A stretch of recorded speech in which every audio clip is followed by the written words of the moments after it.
बच्चों, आज हम लोग चैप्टर पढ़ेंगे मूविंग चार्ज एंड मैग्नेटिज्म। इसमें आज का हमारा टॉपिक क्या है? साइक्लोट्रॉन। ठीक है, तो साइक्लोट्रॉन क्या होता है? Cyclotron is a device which is use to accelerate positive particles like proton, neutron और ions to very high kinetic energy. इसमें क्या कहते हैं, जो पॉजिटिव आपके पार्टिकल्स होते हैं, जैसे आपका अल्फा पार्टिकल है, न्यूट्रॉन है, ठीक है, इनको हम लोग क्या एसलेट करते हैं to the high kinetic energy, and these high kinetic energy are used for bombardment on the target. So it was invented by the Evo Lawrence and MS Livingstone in 1934. ये इनके इन्वेंटर हैं, evo Lawrence and MS Livingstone. ठीक है, तो first इसका हम लोग देखेंगे, प्रिंसिपल देखेंगे। ठीक है, तो ये जो आपका इसका प्रिंसिपल क्या है? This device is work under the combined field of electric and magnetic field. ये आपका इलेक्ट्रिक और मैग्नेटिक फील्ड की कंबाइंड फील्ड में वर्क करता है। तो it works in the combined electric and magnetic field, and its principle is based on two facts. First fact आपका क्या है? Electric field. ठीक है, तो इसमें क्या होता है, इलेक्ट्रिक फील्ड में जब भी आपका कोई चार्ज मूव होगा, ठीक है, तो मूव होगा तो क्या चार्ज एक्सेलरेट हो जाएगा आपका। तो इसमें इलेक्ट्रिक फील्ड और मैग्नेटिक फील्ड दोनों होता है। तो when a charge move in electric field then it accelerated and its velocity increases. तो जितना ज़्यादा आपका ये एक्सेलरेट होगा उतने ज़्यादा आपका वेलोसिटी इसका क्या होगा? इंक्रीज होता जाएगा। नेक्स्ट जो इसका फैक्ट है वो क्या आपका? मैग्नेटिक फील्ड है। मैग्नेटिक फील्ड में क्या था? When a charge particle enter in a magnetic field perpendicularly then it moves in a circular path. आपका जब चार्ज पार्टिकल जो परपेंडिकुलर यूनिफॉर्म मैग्नेटिक फील्ड में मूव करेगा तो कैसा? आपका सर्कुलर पाथ पे मूव होगा आपका। ठीक है, और इसमें कहेंगे the radius of circular path increases with velocity. तो इसमें क्या होता है? इलेक्ट्रिक फील्ड आप अप्लाई करेंगे तो उसमें एसलेट होगा चार्ज, तो वेलोसिटी इंक्रीज होगी। वेलोसिटी इंक्रीज होगी तो मैग्नेटिक फील्ड में जब आपका जाएगा तो उसमें आपका इसका रेडियस भी इंक्रीज होता रहता है। तो ये जो प्रिंसिपल, इन्हीं आपके जो टू फैक्ट्स हैं उस पर बेस है। अब आपका इसका कंस्ट्रक्शन देखेंगे, तो कंस्ट्रक्शन में डायग्राम आपका इसमें बना हुआ है। तो इसमें two semi circular hollow box होते हैं। There are two semi circular hollow box which are made of conductor material. तो ये आपके D1 और D2 ये two semi circular hollow box हैं। तो उनको हम लोग डीज बोलते हैं। क्या बोलते हैं? डीज। और इन डीज को जो है ये इवेक्यूएटेड चैम्बर में रखते हैं। इवेक्यूएटेड चैम्बर में मीन्स इसको ऐसे चैम्बर में रखेंगे जहाँ पे आपका वैक्यूम होगा। ठीक है, अब ये देखिए D1 D2 टू डीज हो गई। ये आपका ये सेंटर पे देखेंगे, ये सोर्स ऑफ पॉजिटिव चार्ज है आपका। This is the source of positive charge. तो यहाँ ये सोर्स P जो है आपका, ये P ये आपका सेंटर है D का। तो यहाँ D से P से आपका क्या होगा? यहाँ पे पॉजिटिव चार्ज इमिट होगा आपका। ठीक है, तो ये चार्ज इमिट होगा, फिर ये आपका मूव करेगा इन the combined field of electric field and magnetic field. तो टू डीज होते हैं, इनको हम लोग क्लोजली प्लेस करते हैं इन इवेक्यूएटेड चैम्बर। यहाँ इनके सेंटर पे आपका एक सोर्स होता है P। यहाँ से आपका पॉजिटिव चार्ज आपका क्या होगा? यहाँ से इमर्ज होगा आपका। ठीक है, अब इसको जो डीज को होता है हम लोग रखते हैं uniform magnetic field perpendicular to the plane of dees. तो जैसे ये डीज है तो जो मैग्नेटिक फील्ड होगा वो इसके प्लेन के क्या होगा? परपेंडिकुलर होगा। तो ये डॉट डॉट डॉट ये आपका मैग्नेटिक फील्ड को रिप्रेजेंट करते हैं। डॉट में आपका इसका मीन्स का जो मैग्नेटिक फील्ड क्या है? ये आउटवर्ड टू द बोर्ड है। जो मैग्नेटिक फील्ड की डायरेक्शन ऐसे होगी, outward to the board. Dot का मीन्स क्या है? Magnetic field outward to the board. तो magnetic field is perpendicular to the plane of dee. Next फिर यहाँ पे देखेंगे आपका ऑक्सीलेटर लगा हुआ है। तो ऑक्सीलेटर ये क्या है? इलेक्ट्रिक फील्ड अप्लाई करता है आपका। ये अल्टरनेटिंग वोल्टेज अप्लाई करता है। तो अल्टरनेटिव वोल्टेज अप्लाई करेगा तो इससे हम लोग अल्टरनेटिंग इलेक्ट्रिक फील्ड इसमें से जनरेट होगा। ठीक है, मैग्नेटिक फील्ड को जनरेट करने के लिए क्या कहते हैं, जो डीज है इनको हम, dees are placed between two strong magnets, इनको टू स्ट्रॉन्ग मैग्नेट्स के बीच में प्लेस करते हैं। तो जैसे आपका ये एक मैग्नेट इधर होगा, एक मैग्नेट इधर, बीच में आपका यहाँ पे क्या डीज होती हैं। तो ये जो मैग्नेट्स होंगे ये आपका ऐसे परपेंडिकुलर फील्ड जो है जनरेट करेंगे, ठीक है। तो मैग्नेटिक फील्ड्स को जो है आप मैग्नेट से जनरेट करते हैं। इलेक्ट्रिक फील्ड के लिए हमने ऑक्सीलेटर लगाया हुआ है, और ये इलेक्ट्रिक फील्ड कैसा होगा, या ऑक्सीलेटिंग इलेक्ट्रिक फील्ड होगा। तो ऑक्सीलेटर इसीलिए इसका नाम है, ये अल्टरनेटिंग इलेक्ट्रिक फील्ड जो आपका जनरेट करेगा आपका। तो जो ऑक्सीलेटर होता है वो आपका 10⁴ वोल्ट और 10⁷ हर्ट्ज का होता है ये आपका, ठीक है। अब यहाँ पे देखेंगे ये आपका ये डिफ्लेक्टिंग प्लेट लगा हुआ है ये सरकमफ्रेंस में, this is the deflecting plate. ये आपका डब्लू क्या विंडो है, यहाँ से आपका चार्ज विंडो से बाहर निकलेगा। यहाँ पे आपका ये टारगेट है, जहाँ इस टारगेट पे जो हाई एनर्जी पार्टिकल्स आपकी जाके आपके इसमें स्ट्राइक करते हैं। आप इसका देखेंगे वर्किंग देखेंगे आप, ठीक है। तो वर्किंग नेक्स्ट, अब इसका क्या वर्किंग, ठीक है। तो नेक्स्ट इस पे हम लोग क्या देखेंगे, इसका वर्क कैसे वर्क आता है आपका, ठीक है। प्रिंसिपल हो गया कंस्ट्रक्शन, आपका नेक्स्ट क्या वर्किंग है।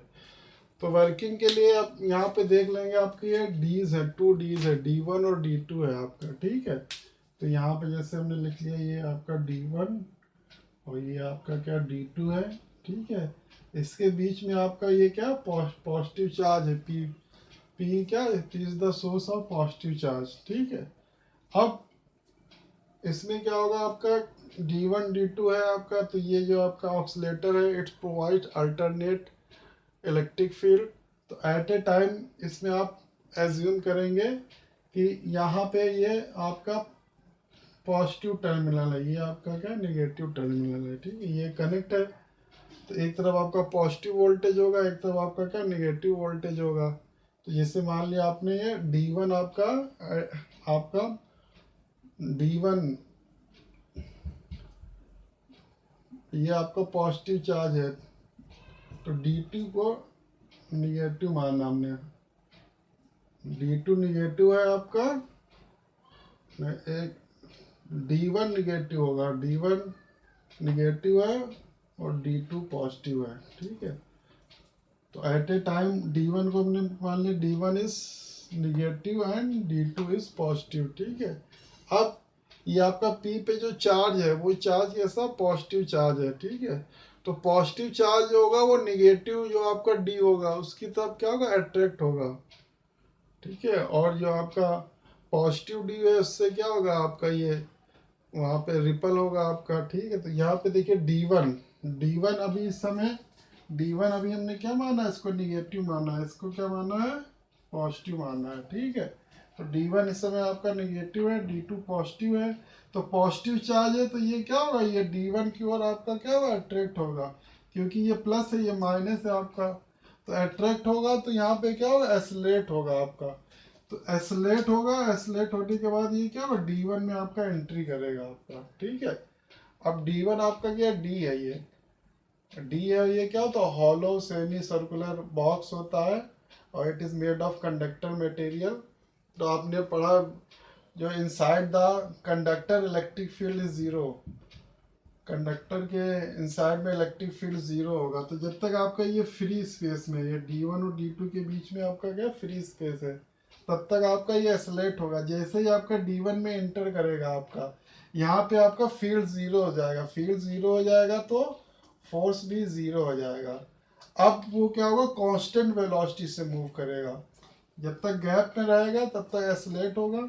जैसे आपका ये D के अंदर आपका एंटर करेगा अब इसकी वेलोसिटी कांस्टेंट हो जाएगी, तो ये आपका कांस्टेंट वेलोसिटी से क्या होगा मूव होता रहेगा।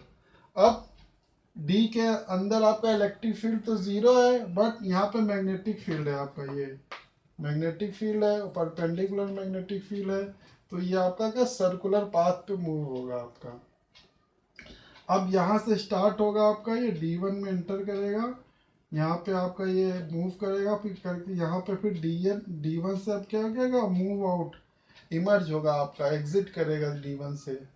तो इसमें क्या होता है, जो आपका ऑक्सीलेटर है इसकी हम फ्रीक्वेंसी को इस तरह सेट करते हैं कि जब ये D1 में हाफ रेवोल्यूशन कंप्लीट करेगा, जैसे हमने मान लिया स्मॉल t टाइम में जो आपका ये चार्ज पार्टिकल है D1 में हाफ रोटेशन कंप्लीट करेगा, उतने ही टाइम में जो आपका ये अल्टरनेटिंग वोल्टेज है इसकी पोलैरिटी क्या होगी, चेंज हो जाएगी। ठीक है, तो जैसे आपका पहले माइनस था फिर प्लस था, तो अब प्लस और माइनस हो गया है।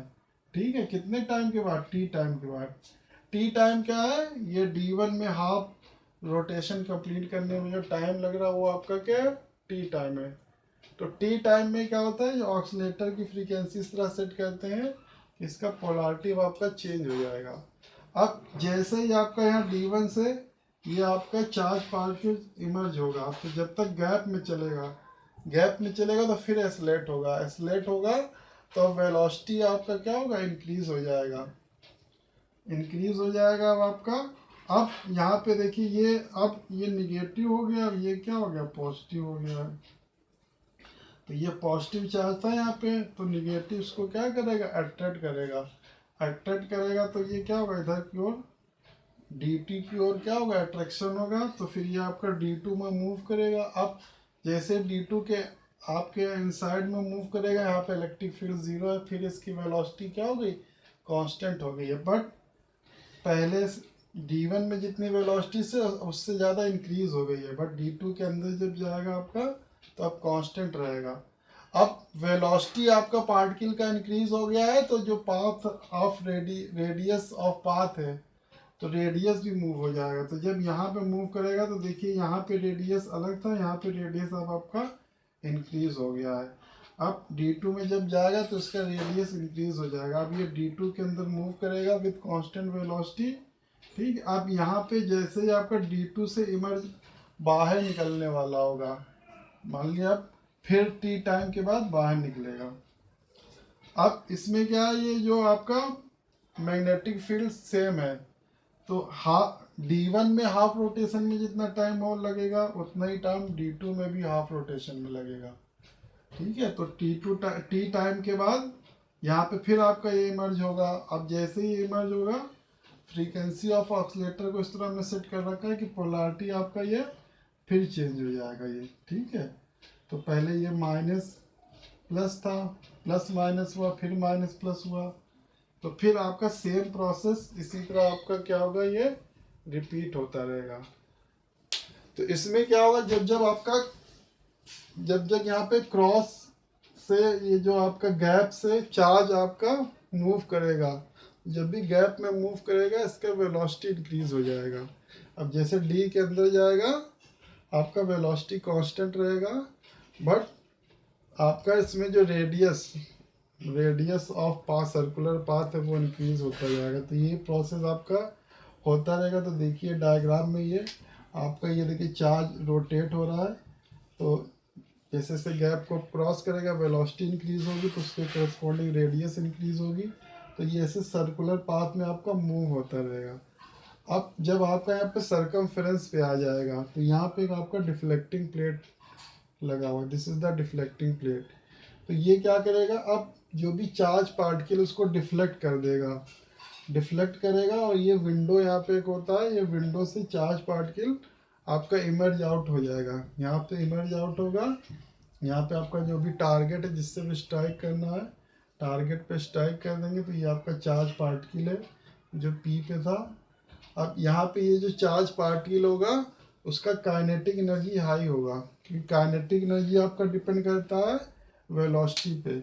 और इसमें आप देख रहे हैं जब जब D को क्रॉस करेगा आपका वेलोसिटी इंक्रीज होगा, तो यहाँ पे आपका वेलोसिटी मैक्सिमम होगा। तो काइनेटिक, तो इस तरह का आपका जो चार्ज पार्टिकल है it will gain the high kinetic energy. तो ये आपका वर्किंग हो गया आपका। ठीक है, तो ये वर्किंग हो गया है। अब इसके बाद हम लोग फार्मूला इसका देखेंगे, इसमें फार्मूले क्या क्या होते हैं।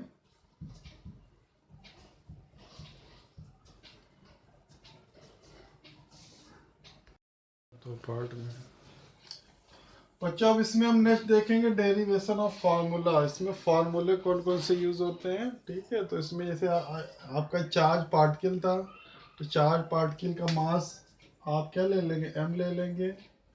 q इस पे आपका चार्ज हो गया। v आपका क्या, ये अल्टरनेटिंग वोल्टेज है आपका, ठीक है। एफ नॉट ये फ्रीक्वेंसी है आपका, जो आपने ऑक्सीलेटर लगाया है उसकी फ्रीक्वेंसी है आपका अल्टरनेटिंग सोर्स का। बी आपका जो है आपका क्या है, यहाँ पे मैग्नेटिक फील्ड है, ठीक है। अब आपका इसमें जो चार्ज पार्टिकल होता है, it moves in a circular path. तो for moving in a circular path we need a centripetal force. तो in this case centripetal force is given by the magnetic force. तो आपने पढ़ा ये सेंट्रीपेटल फोर्स क्या होगा आपका, mv² होगा, and it is given by magnetic force QVB। तो यहाँ से अब R का फॉर्मूला निकाल सकते हैं। R क्या होगा, mv/QB।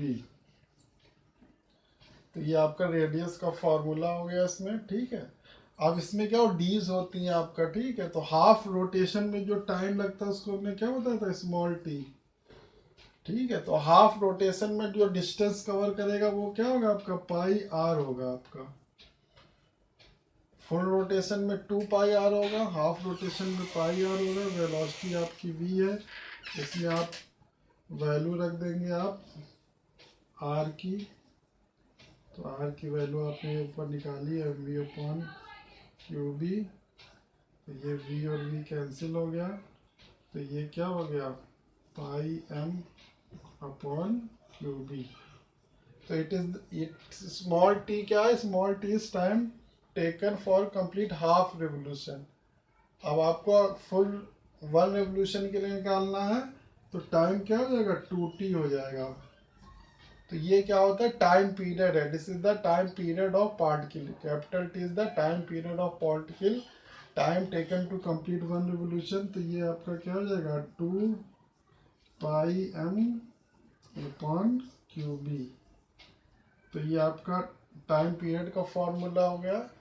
अब time period of the particle. अब अगर आपको फ्रीक्वेंसी निकालनी, फ्रीक्वेंसी ऑफ साइक्लोट्रॉन, तो फ्रीक्वेंसी ऑफ साइक्लोट्रॉन क्या होगा, ये एफ होगा। तो ये क्या होगा, 1/t के इक्वल होगा। तो 1/t के इक्वल यहाँ पे वैल्यू रख देंगे। तो ये हो गया फार्मूला आपका QB/2πm। तो ये आपका फ्रीक्वेंसी ऑफ साइक्लोट्रॉन है आपका, ठीक है। अब इसमें हमने आपको बताया था, जब आपका charge particle half rotation complete करता है, तो उतने टाइम में आपका जो आपका अल्टरनेटिंग सोर्स है आपका, उसकी पोलैरिटी क्या होनी, चेंज हो जानी चाहिए, ठीक है। मीन्स जो आपका फ्रीक्वेंसी ऑफ साइक्लोट्रॉन है और ये आपका frequency of alternating source, alternating source means जो आपका ऑक्सीलेटर है, ये दोनों आपका सेम होना चाहिए। F0 और FC सेम होगा, ये सेम होगा तभी आपका, जब आपका charge particle half rotation cover करेगा उतने टाइम में आपका, तभी पोलैरिटी आपकी इसमें चेंज हो पाएगी।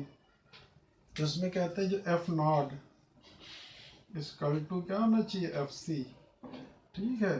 तो ये क्या कहलाता है, इसमें कंडीशन ऑफ रेजोनेंस, इसको हम लोग क्या बोलते हैं, कंडीशन ऑफ रेजोनेंस। F0 क्या है, ये फ्रीक्वेंसी ऑफ ऑक्सीलेटर, या कहेंगे frequency of alternating source. FC क्या, फ्रीक्वेंसी ऑफ साइक्लोट्रॉन। तो फ्रीक्वेंसी ऑफ साइक्लोट्रॉन क्या होता है, QB/2πm। तो ये आपके क्या होने चाहिए, सेम होने चाहिए, ठीक है।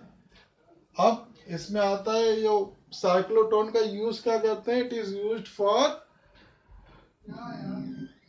To generate a high kinetic energy particle, ठीक है। तो इसमें काइनेटिक एनर्जी निकालेंगे आप। तो काइनेटिक एनर्जी जो आपका क्या होता है, K=½ mv² होता है आपका इसमें, ठीक है। ये आपका फार्मूला होता है। तो मैक्सिमम काइनेटिक एनर्जी आपको निकालना है। तो मैक्सिमम काइनेटिक एनर्जी क्या होगा, जब आपका V जो है आपका मैक्सिमम होगा। तो यहाँ से देखिए V का फॉर्मूला क्या कह सकते हैं, R/QB/m। तो यहाँ पे वैल्यू रख देंगे R/QB/m, अपॉन एम, ठीक है। अब V मैक्सिमम कब होगा, जब आपका R मैक्सिमम होगा। यहाँ से V का फॉर्मूला हो गया R Q B upon M, R Q B upon M, ठीक है। आप इसका क्या करेंगे, आप स्क्वायर कर देंगे, ठीक है। तो इसको आप क्या लिख सकते हैं, आप यहाँ पे कह सकते हैं आप ये क्यू स्क्वायर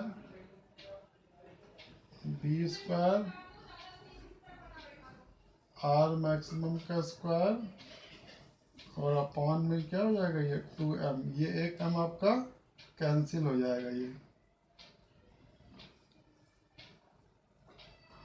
तो आपका ये जो है मैक्सिमम काइनेटिक एनर्जी का फॉर्मूला है। मैक्सिमम काइनेटिक एनर्जी का Q square B square R maximum square upon 2m, ठीक है।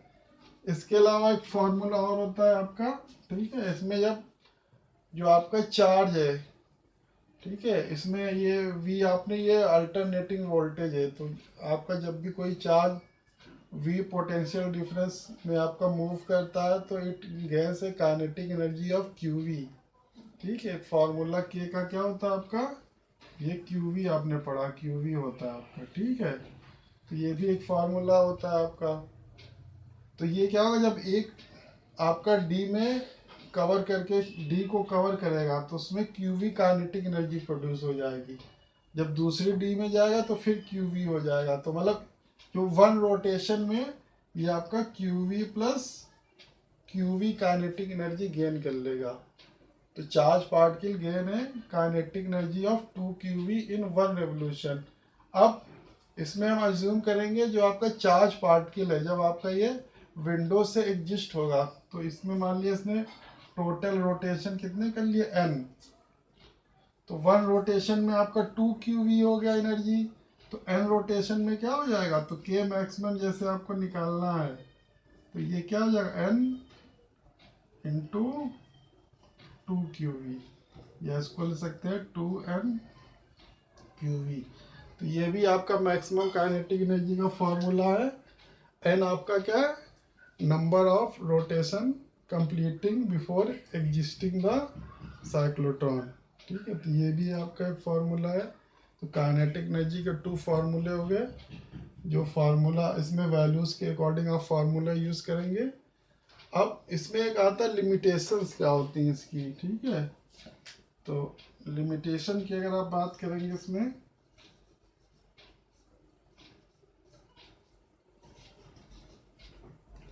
तो लिमिटेशन मीन्स ये जो आपका जो साइक्लोट्रॉन है it can only oscillate positive charge particle, ठीक है। जिस चार्ज पार्टिकल को ही आपका एसलेट कर सकता है। अगर अनचार्ज पार्टिकल है तो उसको एसलेट नहीं कर पाएगा। तो जैसे आपका न्यूट्रॉन है, तो neutron is a uncharged particle, तो neutron can not be accelerated by the cyclotron, ठीक है।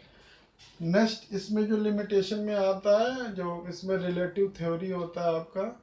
रिलेटिव थ्योरी में क्या होता है, if any mass is moving in very high velocity then its mass will also changes. तो according to theory of relativity इसमें कहते हैं m जो होता है आपका m इक्वल टू होता है m not under root 1 minus V square upon C square. तो ये मास का फॉर्मूला होता है, ठीक है। इसमें कहते हैं अगर आपका v जो है is very less than c then m equal to m not. m क्या है, ये मोशनल मास है, m नॉट क्या है, रेस्ट मास है आपका।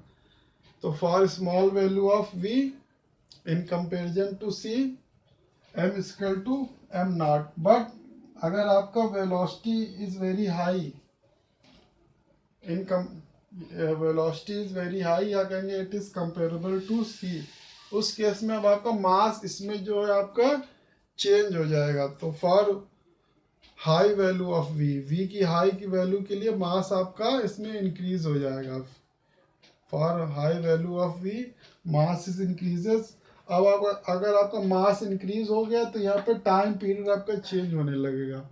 टाइम पीरियड चेंज होगा तो फ्रीक्वेंसी ऑफ साइक्लोट्रॉन चेंज हो जाएगा। तो जो आपका ये F not equal to F C है, this condition can not be obtained, ठीक है। तो इसमें कहते हैं जो आपकी काइनेटिक एनर्जी है वो मेन किस पे डिपेंड करता है, वेलोसिटी पे। अब वेलोसिटी मैक्सिमम होगी तो काइनेटिक एनर्जी मैक्सिमम होगी। बट अगर वेलोसिटी को आप बहुत ज़्यादा इंक्रीज कर देंगे तो अब आपका मास चेंज होने लगेगा, मास चेंज होने लगेगा तो टाइम पीरियड चेंज हो जाएगा, टाइम पीरियड चेंज होगा तो फ्रीक्वेंसी ऑफ साइक्लोट्रॉन चेंज हो जाएगा। तो ये जो आपका कंडीशन ऑफ रेजोनेंस है it can not be obtained. तो इसमें कहते हैं kinetic energy can be increase up to a limit. Kinetic energy को एक लिमिट तक ही बढ़ा सकते हैं, या energy of particle can be increased up to a limit. Limit से ज़्यादा करेंगे तो ये आपका जो कंडीशन ऑफ रेजोनेंस ये फुलफिल नहीं हो पाएगा। ठीक है। नेक्स्ट अब इसमें कहते हैं पॉजिटिव चार्ज को इसमें एस्लेट करते हैं, निगेटिव को क्यों नहीं कहते हैं? तो निगेटिव चार्ज आपके पास क्या है, इलेक्ट्रॉन है। ठीक है। अब इलेक्ट्रॉन क्या होता है, electron has very small mass in comparison to proton. Electron और प्रोटॉन जैसे आपका दोनों पे चार्ज तो सेम होता है, बस इलेक्ट्रॉन का mass it very low in comparison to proton. ठीक है। अब इसमें हमारा पर्पस क्या, हाई काइनेटिक एनर्जी को जनरेट करना है। तो के का फॉर्मूला क्या, हाफ mv²। अब अगर m की वैल्यू आपकी हाई है तो v की वैल्यू क्या होनी चाहिए, m की वैल्यू मतलब इसमें लेस होती है, mass of electron is less, तो वेलोसिटी शुड बी हाई। तो कहेंगे for a given kinetic energy, for a given kinetic energy in the case of electron which has low mass velocity should be high. ठीक है। तो velocity high होगी तो फिर वही आपका ये जो कंडीशन ऑफ रेजोनेंस गेन नहीं हो पाएगा। प्रोटॉन यूज़ करेंगे तो उसका मास हाई होता है, तो गिवन काइनेटिक एनर्जी आपको अगर है तो उसके लिए वेलोसिटी कम चाहिए बढ़ानी होगी आपकी। बट अगर आपको गिवन काइनेटिक एनर्जी के लिए इलेक्ट्रॉन दे दिया जाएगा तो उसके केस में वेलोसिटी ज़्यादा बढ़ानी होगी। तो वेलोसिटी ज़्यादा बढ़ाने से फिर ये जो आपका कंडीशन ऑफ रेजोनेंस जो है फुलफिल नहीं हो पाता है। तो these are the limitation of cyclotron. तो इसी के साथ आपका ये जो साइक्लोट्रॉन टॉपिक है कंप्लीट हो गया है। साथ ही साथ आपका जो चैप्टर है मूविंग चार्ज और मैग्नेटिज्म भी ये आज कंप्लीट हो गया है। Thank you.